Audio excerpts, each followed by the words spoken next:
What's good, people? It's about that time to randomly relate, reverse rants, no hate. So I want to talk about a couple of fights. If we start with the Derek Chisora Joseph Parker fight, a lot of people are pretty much pissed off about the outcome of that fight. Um, they're screaming robbery, and they're pretty much saying that it should be a rematch, and a lot of complaints. Now, personally, this is how I see it. Okay, I definitely don't agree with the 116, 111. That to me was just like a huge stretch. Like, what fight are you watching? Like, in my opinion, neither fighter was dominant. Neither fighter did enough to get a 116, 111. Okay, either way. To me, this fight was so close, I thought it could have went either way or been a draw. I definitely did not feel like Joseph Parker dominated, and I didn't feel like Derek Chisora dominated. They both they both did enough to me for it to be, like I said, to be a draw or go either way. They both did enough to for people to remember and forget. Like example, okay, Derek Chisora is Derek Chisora. He comes forward, he tries to knock you out. Joseph Parker, depending on who he's fighting, he'll fight on the back foot or go forward. Okay, Derek Chisora started out strong. He got the knockdown the first 10 seconds of the fight, the first round. Got the knockdown, and I think he probably won. I had him winning the majority of the earlier rounds. But Joseph Parker also, let's understand something. Coming forward, putting the pressure, don't just mean you win just because. Okay, there was a lot of times when he was throwing shots, he was missing. And what Joseph Parker was doing, a lot, he was throwing the jab and nothing behind it. Later on, he started throwing the jab, the jab right hand. But the thing was, he was so predictable in it that a lot of times, you know, um, Derek Chisora was able to pretty much like get out the way or just like move enough to where the shot didn't land clean, where it land would not flush. So when you start off strong and you fade late, a lot of people remember the later rounds. Then again, when you start off, when you start to pick it up later than earlier, people start to, forget that, hey man, this guy was losing those earlier rounds too. So it's one of those things where I feel like they both just did enough where if somebody was to say, if they would have gave it to Derek Chisora, I'd have said, mm-hmm. They gave it to Parker, mm-hmm. Like I said, 116, 111, nah, I don't agree with that. But I think people are more focused on that 116, 111. I watched that fight like 4 times already. And I don't think it was a robbery. I really don't think it was a robbery. Um, I just feel like I said, that huge margin in that score being the difference in the fight is why people are so pissed off. Um, if they all would have had it score like 7 rounds to 5 or something like that, that would have been more accurate. But nah, the 116, 111, I'm not gonna let that start making me say that Joseph Parker shouldn't have won the fight. Because like I said, this fight was so close, I thought it could have went either way. Joseph Parker himself even said he thought the fight could have went either way because it was so close. Now, do I really want to see a rematch? Hell no. Um, what I will say is this, okay? Derek Chisora was the same Derek Chisora. Joseph Parker, on the other hand, we got to look at it realistically. He is not as good as we think he can be.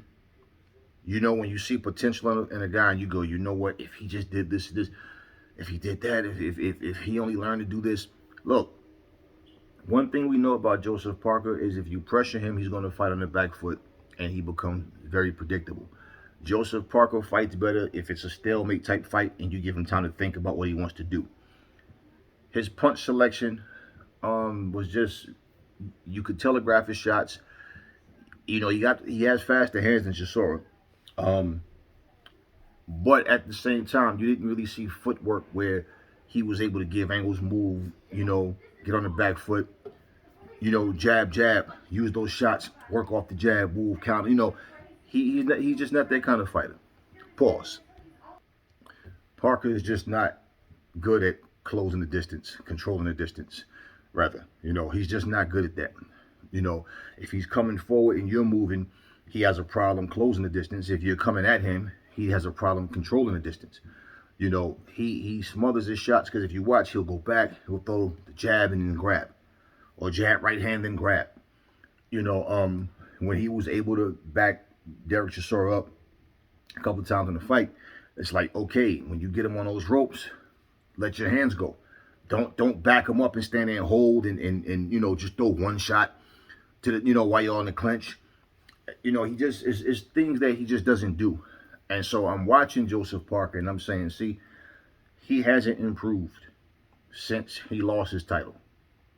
He hasn't showed improvement as a fighter. He's a good fighter. He's a decent fighter. It's like, honestly, it's like he was better before than he is now. You understand? Like he just showed more than he does now. And with this time, he's 29 years old. You would think by now like he'd be more polished, but he's not. In fact, he actually had a much harder time with Derek Chisora than we all thought that he would. But it goes to show you what I mean. You see, you can imagine something. That does not mean that fighter has that ability or will ever have that ability. If he does, it's yet to be seen. Because he's basically just one shot and hold, one punch and hold. Like I said, 1-2 hold. And he doesn't have footwork. His footwork is used to just escape to get out of harm's way and then wait for you to catch up to him and then do nothing. Just escape, get out of harm's way, or like I said, one punch at a time.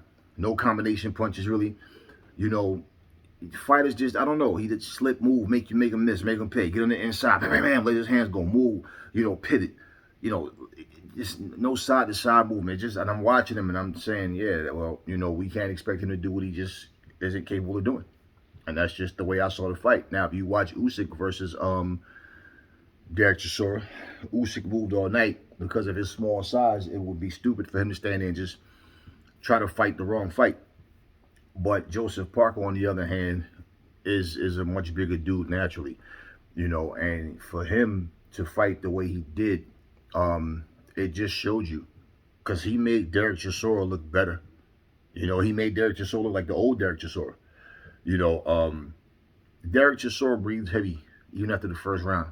You can hear him like he's exhausted. He breathes heavy, but they both were able to go the distance. And even when you started to see Derek Chisora starting to fade, Joseph Parker wasn't able to really dominate. He didn't step up to dominate. He did better in the mid and later rounds than he did earlier. And like I said, I feel like the fight could have went either way. Either guy I feel like could have got the decision. That's how I felt. I said either one of these guys could have won. In my opinion, I didn't see any dominance on either side. Now, overall, it was a good fight. It was it was an ugly fight, one of them good ugly fights. You understand? There wasn't anything that stood out for the highlight reel to go, that was a dope combination. Oh, that was nice how he put it together. Oh, he did this. It was just basically one of those things where it was a good scrappy fight. But Derek Chisora, he called him war. Okay, he basically came to fight the way he always fights. Now, if he wants a rematch, what I would suggest for Derek Chisora is that he basically train to where, don't train for 12 rounds, train for 15 rounds. Okay, train to fight 20 rounds. Because if your conditioning is better, Joseph Parker is just going to hold it to the point where the ref probably will have to take points from him, because Derek Chisora is a pressure fighter, and Joseph Parker doesn't like pressure. When he fought Andy Ruiz, you saw him on his toes a whole lot. He moved a lot, and basically when he would get close enough to engage, even though he has quick hands, Ruiz's hands is faster, and Andy Ruiz was able to keep him on the back foot all night long. Now, basically for Derek Chisora, this is his 11th loss. If they do have a rematch and he lose again, I just don't know how many chances you give a guy. But he's saying that they always give the wrong decision. He thought that he beat Usyk. No, there's no way in hell that he beat Usyk. There's no way he beat Usyk. Usyk definitely won that fight. I don't care if you don't like the style of dancing, move, hit, and run. You got to land shots to win. And if you don't know how to cut off a ring, then that's not your opponent's problem. That's your problem. Okay, if I was in there fighting somebody and they're running, Aries' job is to stay in front of this guy, and be crafty with getting in and being able to get my shots off. These guys just seem like I don't know, man. Like boxing is just like a lost art form, man. They just want to fight. They don't know how to box though.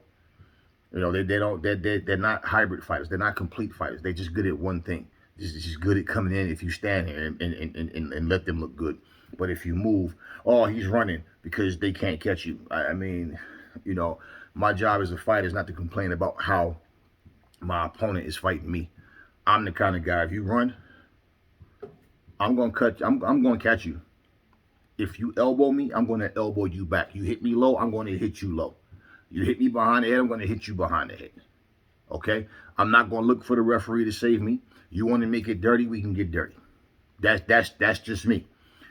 And it's like these guys just, I don't know, man. They do too much complaining and crying at the end of a fight.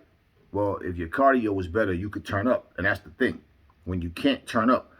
So even when I say shift gears and having different gears, it's not just the boxing itself as far as, being able to, give different looks and all. Because the more punches you throw, the more fatigue you're going to become. And if you can't capitalize on your opponent's fatigue, because you could see Derek Chisora, even in his face, like he was exhausted. He was just, his will carried him through that fight. He was just going. Joseph Parker looked like the fresher of the two, but he was never able to actually dominate. Muhammad Ali was a perfect example of like when Ali would get tired, it's like he would start throwing more punches.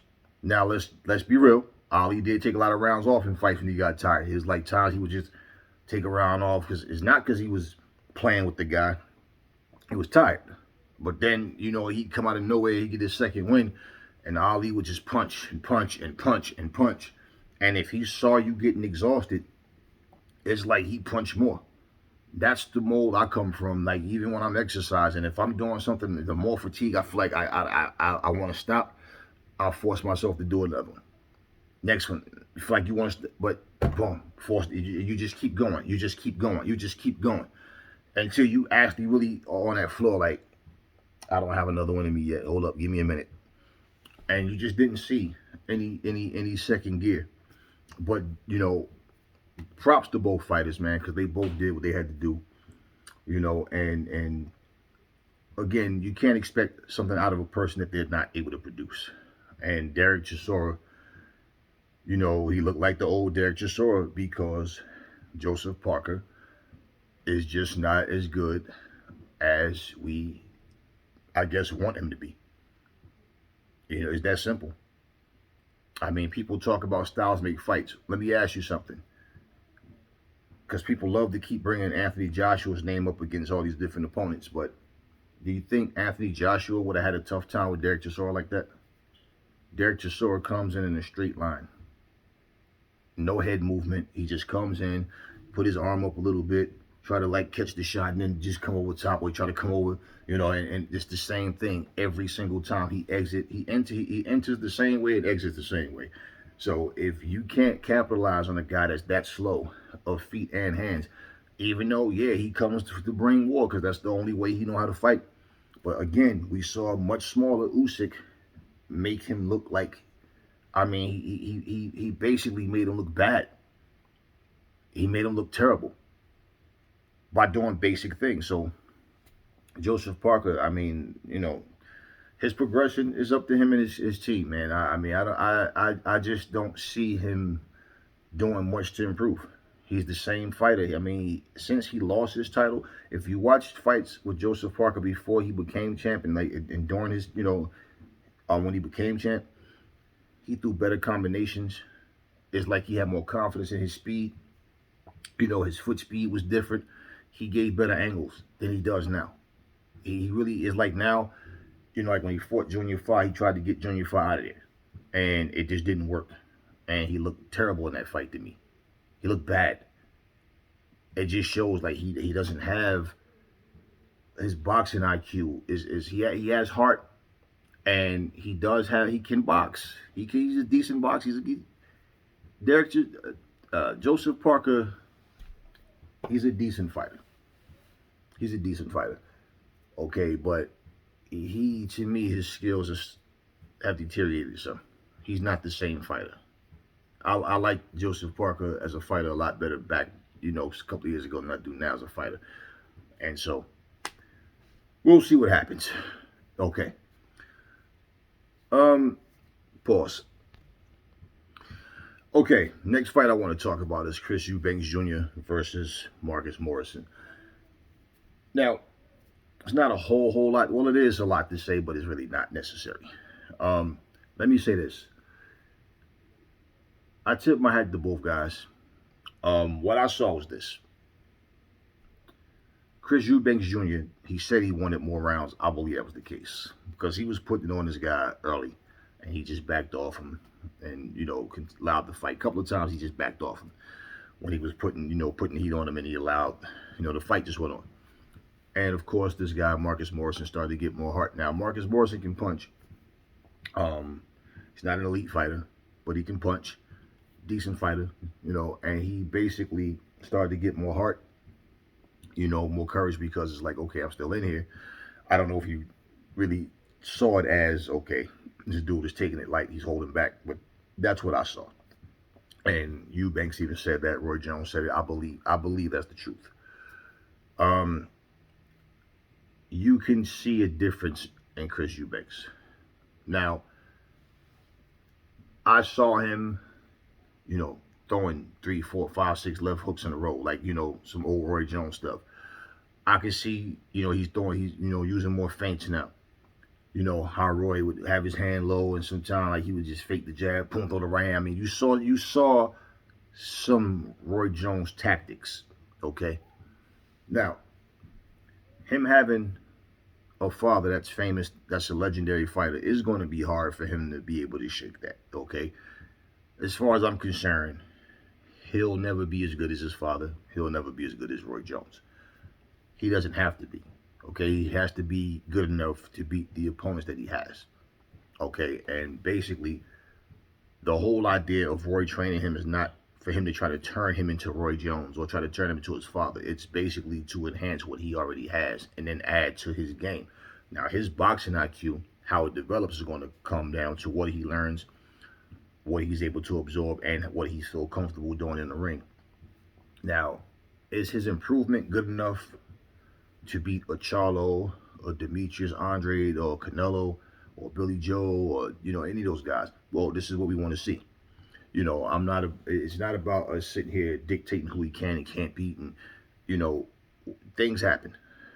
Okay, things happen, and when they do happen, we don't necessarily anticipate everything. Some things you just gotta feel like, because a fighter's consistency can give you that feeling of you don't see or have a reason to doubt certain guys. But there's times when you thought one guy was going to win, and he lost bad. So, how good he becomes, we'll see.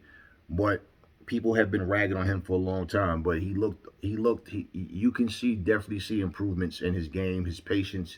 He was his timing with his jab. He started throwing his jab and was landing that jab consistently. And you started to see him do different things as the fight went on. My way of wanting to find out who the best fighter is between two guys is for them to go in there and fight. Not by just going by social media, and so-called experts, oh, this person is this and he's this and whatever. I don't care about any of that. Get in there, mix it up, and then we'll see who the best fighters are. But I tip my hat to him because you could see that he actually learned. He was able to do the things that Roy was teaching him. You could see the difference. Now, for people that say, yeah, it's because of the opponent. Yeah, well, that's what they do. They give you a soft touch. Okay, and with that soft touch, you understand what I'm saying? You are able to display those skills. So again, like I said, is it enough to beat the elite guys? This is what we want to see. I'm not going to sit back and start shooting down. If I didn't think it was good enough, I would say it wasn't good enough. I don't think it's good enough, but I don't know. Let's see. I like what he said. When the interviewer asked him maybe one or two more fights, since he's been out the ring so long, and he said, no, no, no. I want to go straight to a top level fighter. He mentioned that they bring Liam Williams' name up, or Williamson or whatever. They bring his name up. Yeah, I mean, these are fights that need to happen. I mean, Demetrius Andre is having a problem getting Charlo in the ring. Canelo's going to be caught up for a little while. Get him in there against Andre. Let's my look. My thing is this, okay? People make every excuse as to why they can't fight someone. Once they get to a point where, okay, they stock go up. Demetrius Andre has been the champ for a while. He's held that WBO belt for a while, and he still doesn't get the accolades that I think should go along with his skill set. So whether that fight happens or not, I don't know. But until you can get another elite guy in there, yeah, try your hand against this guy. I think Andre will be up for the challenge, and I think Chris Eubanks will be up for the challenge. But sometimes you got to go to a different weight class just for one fight. Sometimes whatever. If you are striving to be great at something, you can't just sit back and let opportunities pass you. And Chris Eubanks he sound like he was confident in himself and like he understands what he has to do. So let's just see what happens. So anyway, those are the two fights I want to talk about in this video. And never fall in love with lies. Remember, the truth brings hate out of people, and I will catch y'all on the next video.